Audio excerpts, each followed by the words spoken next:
आमे पढ़िबा भाषार शब्द सजा कौन शब्द सजा है। आज आम पढ़ा कौ विषय जाना मिठा विषय है। मिठा खाइच मिठा खाइच केमती लगे देखे कहल मिठा मिठा लगे नहीं।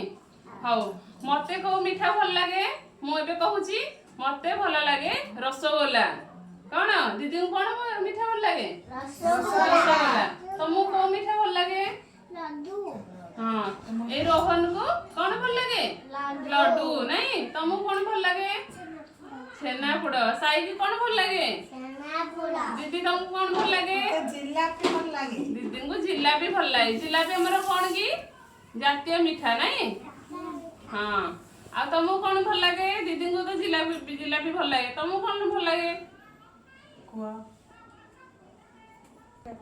हाँ स्वयं को कौन भल लगे छेनापोड़। तुमको कौन भल लगे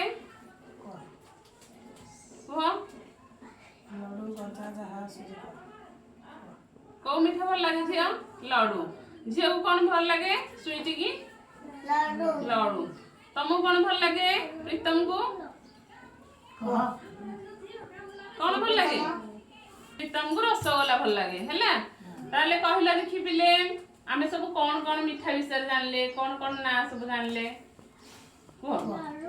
हाँ आउ छेनापोड़ रसगोला जिलापी आउ कौन जानले सेती नहीं सेती जानले ना विषय जानलो। काली हमें फल विषय जानिबा है। ताली मार दियो गोटे।